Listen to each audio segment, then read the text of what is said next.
Thanks for tuning in to the Prime Bookseller Podcast, the bi-weekly podcast discussing all things Amazon bookselling. Hey everybody, welcome back to another episode of Prime Bookselling. I'm Eric and we're back with another episode. Today we're going to be talking about something that it might seem like a more advanced topic for a beginning seller, but it is a topic that I feel very strongly about all booksellers need to be aware of and need to be thinking about from day one of getting into this business. And that is the idea of how do you protect this business once you've started it. And what I mean by that is, I believe we discussed this in a previous episode when we talked about like the downfalls of selling on Amazon. And one of the biggest things with selling on Amazon is that though you're selling inventory to millions and millions of customers, you really are only selling to one customer, because Amazon themselves, it's a platform. Amazon owns that platform, controls that platform, and at any point in time, for whatever reason they might decide, they can look at you and say, hey, we're not going to let you sell on this platform anymore. So your millions of customers come from one customer. And that's a very dangerous game to play. And how do you protect yourself from never having that happen? And what I see from most beginning booksellers, they get into this business and they start having success, and they started to have the viewpoint that, well, Amazon would never do that to me because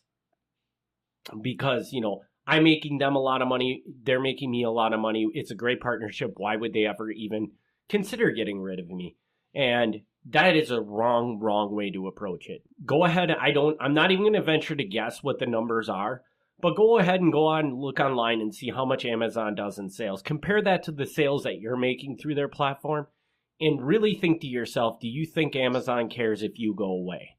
Because if you do think that they care, you're very wrong. They don't care. They're very happy to suspend anybody. And you will see it. Follow Facebook groups and where people are talking about being suspended.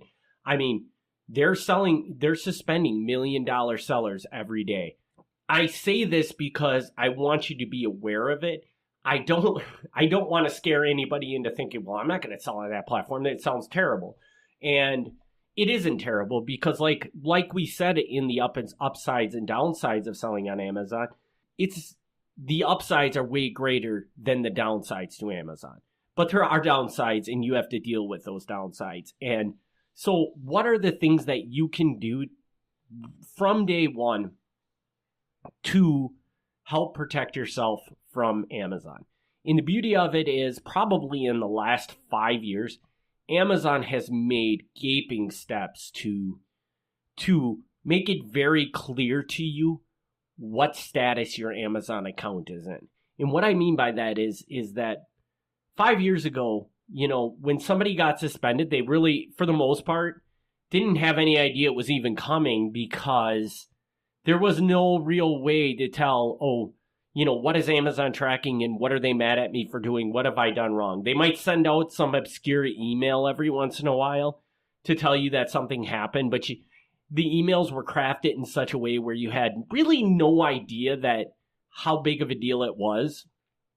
It more or less sounded like, hey, we're just letting you know that this happened. But then they would put a little tagline at the bottom that said, if this continues to happen, we may suspend your account. And then one day you would just get your account suspended and would be all over.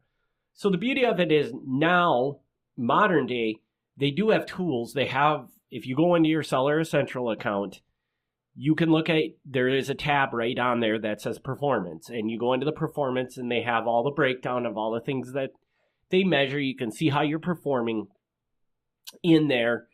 And as well, the most important thing is there's a little counter. There's like a little bar up at the top that puts you into green, yellow, and red. And if anybody can't figure it out, green is good, yellow is it's not getting good, and red is, hey, there's problems here and you need to fix something. So the first thing to protect your Amazon business that you want to do is to familiarize yourself with that look at the things that they're tracking, understand what those things are. I'm not going to break down each specific one because that's just too much for this episode. But go in there and look. They're pretty clear on what they're talking about, what the things are that they're measuring. Look at them, understand them, and try to, and make it a point as you're growing your business to continually monitor that. Because that's going to tell you everything. You'll know as soon as you know if you're getting into a bad spot. The other thing to monitor a lot of is watch for emails. Amazon will send you a ton of emails, so it can become confusing on which ones are actually important to monitor. But anytime you have an email come through from Amazon and it says action required, that doesn't necessarily mean it's a bad thing, but it could very well mean a bad thing. So read that email, try to understand what it is, and very important is generally when it's a bad thing that they're sending you, somewhere in that email they will mention that if this continues to happen, you could have your account suspended. So just watch for that. So if you see that in the email, you know that there's something wrong. Now you have to go back to your performance notification and just see, okay, what happened? Like it should show up in there if it truly is a big problem. And if it does show up in there, now, once they show up in there, this is where it kind of gets hard. Because if they show up in there, being that you're an Amazon bookseller and you're selling used products, it's very, very hard. Everything that you would submit to Amazon is everything. To get any of these hits removed from your account, you almost have to have an invoice. And in every bookseller that I know, Amazon won't accept an invoice from you. They just won't, because the way you're sourcing your books are not a recognized supplier to Amazon, because you're sourcing used books. And so it's very hard to fight all of these things. As an Amazon bookseller, my approach would be to tell you to you have to monitor it, watch it, and try to figure out, okay, is there just something if you're buying a book from a certain supplier and you continually get dinged on it, you might want to stop buying it from that source. Unfortunately, because the way Amazon designs this stuff, it is designed to be able to, that you can go in and defend yourself and have these things removed so they never affect your account. But in my experience as an Amazon bookseller, that doesn't really work. Because, like I said, because of the invoice thing. So the most important thing, the good thing about selling used books is generally you're at a lot less of a risk of getting any of these infractions that they monitor. So the biggest thing is to just be constantly rating these items and just make sure that you're not getting into a bad area. And I would tell you, in the worst case scenario, if you start to get in an area where your inventory is where you're worried about your account getting suspended, send me an email. Let me know where you're sitting at in that bar and what's causing it. And there's a lot of ways to, after a certain amount of time, those things fall off your record. And in the worst case scenario, if you're in that situation, what you can do is you can just simply remove all your inventory from Amazon. Don't sell anything for 6 months and let those things fall off, and then get yourself, you'll be back in a good status. There are options if you get into trouble in there, but the most important thing is to never get into trouble. And the best way to never get in trouble is to just monitor what's happening and try to figure out why, if you are getting these infractions, why they happen. Now, I want everybody to understand that most of these infractions are based on customer feedback. So the customer is initiating you getting these infractions, or it might be some other outside entity that causes you to get these infractions. But it's usually generally somebody is coming in and giving Amazon some sort of information that's triggering these infractions.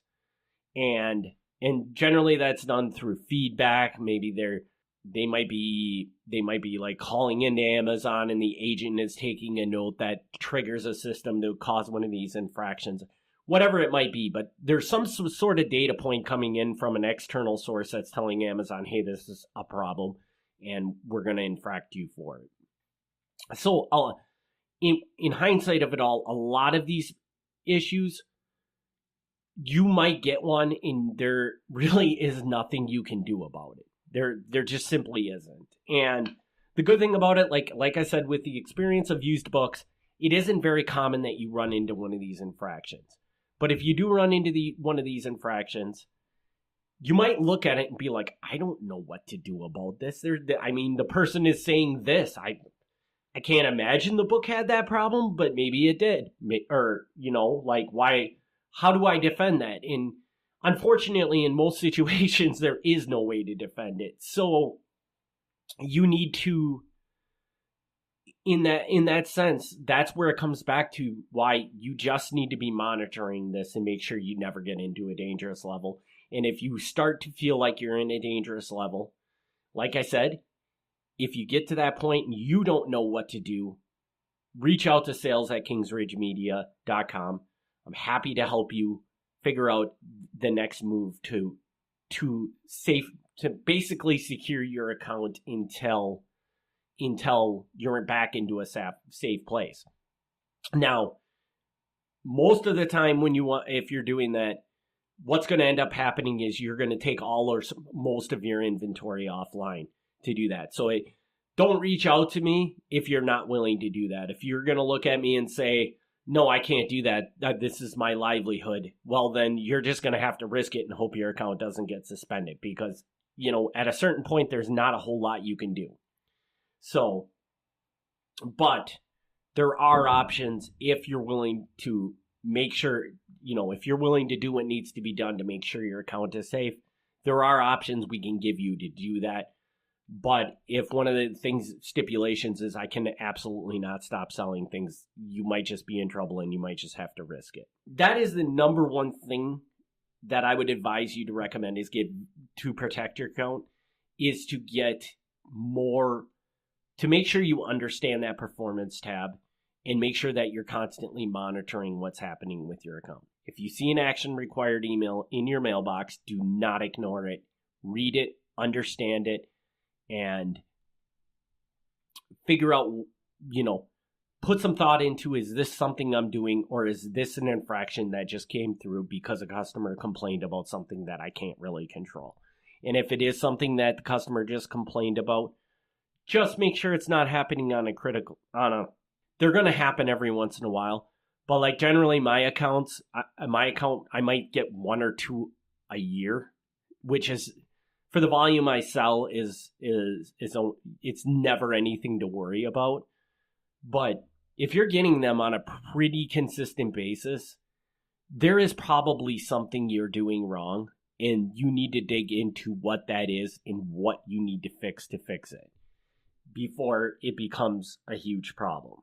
The other thing I want to talk about, just briefly touch on, which is going to be covered more deeply in another episode, but I just want to touch on it right now, is we're going to go into, and this might even be in the next episode that this comes up. I'm not 100% sure. I don't have the episode list in front of me right now.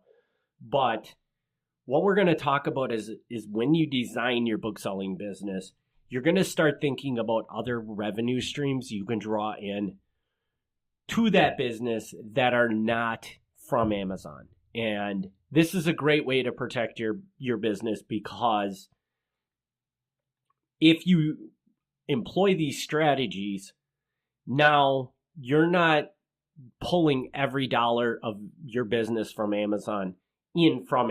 So if you have a decent split between your business from Amazon and maybe these other channels that you're bringing money in from, you can protect yourself a little bit. If Amazon does do something, well, now it's not as big of a deal because you still have these streams of income coming in.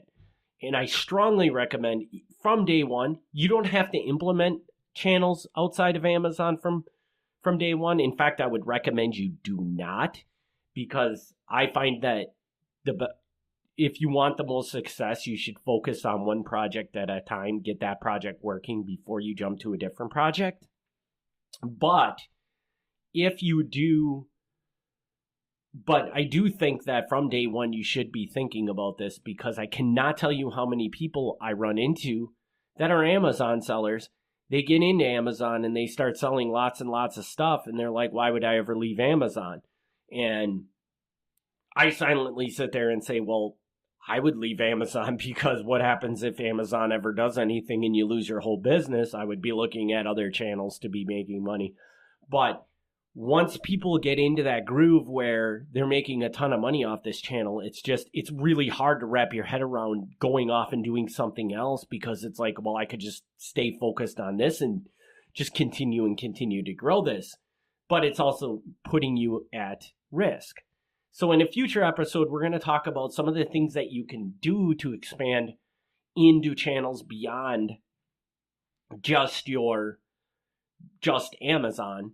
We're going to talk about different ways, more advanced ways that you can actually protect your Amazon, like the funds that are coming in from Amazon as well, and just how you can grow your business off of Amazon, which is the one of the most important things. Again, not day one you need to be focusing on, but it is something that you should be thinking about from day one, because otherwise, you're going to become one of these people that get wrapped up into Amazon, and you're going to say, well, why would I ever leave Amazon? And then bam, one day your account's going to get suspended, and you're going to be like, I just lost everything. So with that solemn message right there, I'm going to wrap this episode up. If there are questions about this episode, feel free to reach out to me. Email sales@kingsridgemedia.com. And again, check out the show notes. Check out some of those services. We have sourcing services. We have customer support services available to any Amazon bookseller. So check those out. You might find something in there that is basically missing from your business, and we'd love to help you out and get that going on your business. So check those out in the show notes. And as always, if there are any questions, just reach out to me. Again, that email is sales@kingsridgemedia.com. Thanks again for everybody for tuning in. We'll see you on the next episode. Thanks for listening to the Prime Bookseller Podcast. Join us for the next episode as we discuss all things Amazon bookselling.